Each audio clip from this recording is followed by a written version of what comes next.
Well, it's another weekend here in Louisville, which means obviously here in the summertime, another music festival here in Louisville. And today we rock out as Louder Than Life returns. Last year, you'll remember, Louder Than Life Bourbon Beyond really doing a number for the local economy here, bringing in about $33 million just in those 2 weekends. I don't think I realized up until this week just how much of a fan of rock Jim is, but he's been our music expert here the last couple of days as we've been gearing up for Louder Than Life, which now starts in just a few hours. So Gabe and Emma are out at the festival grounds for us this morning. Gabe.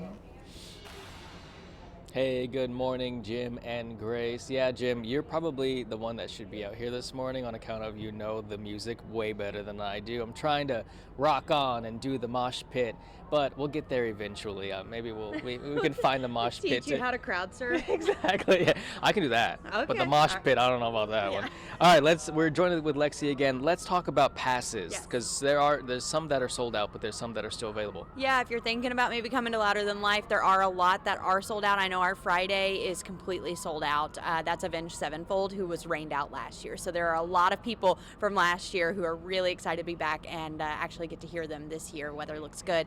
And then we also have our 4-day general admission passes also sold out. So there's really that kind of Thursday, Saturday, and Sunday single-day passes that are still available. Okay, well, good information. I didn't even know that. And then Phillips Lane, that's important to know because that's one of the kind of major roads. Yeah, so even if you're not coming to the festival, obviously this festival impacts the surrounding community, really all of Louisville, all of Kentucky, when you think about, economic impact and things. But as far as from a traffic standpoint, traffic's going to be tight. And something that our community neighbors need to know, that Phillips Lane will be closed during festival days, so keep that in mind as you are planning your morning commutes out, to and from work. You'll want to be able to find a different route other than Phillips Lane. Yeah. When does that closure start? It'll start this morning. Yeah. So that'll close down as the festival opens up. All right. And the gates open at 8:30?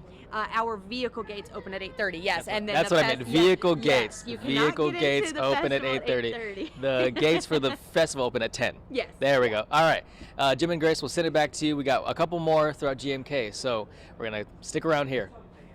Thank you very much, Gabe. And as you know, as Louder Than Life kicks off, Gabe and Lexi just talked about it right there, the traffic issues that you're going to have to deal with.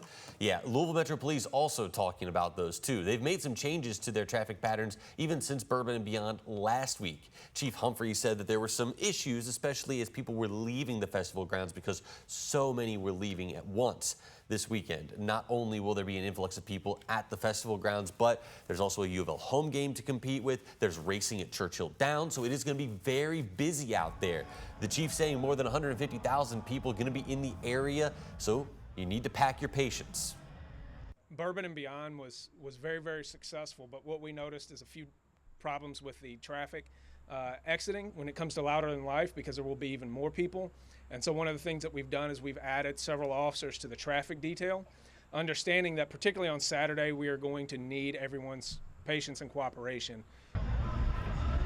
And you heard Gabe and Lexi talk earlier about some of those vehicle gates opening, the ride shares as well, but we also know about the shuttle that is taking people from downtown to the fairgrounds. That runs from 9 in the morning until 1 a.m. 1 in the morning the next day, or until at least an hour after the last show ends. Shuttle passes are $25 a day, $100 for the entire weekend, and you can purchase those online.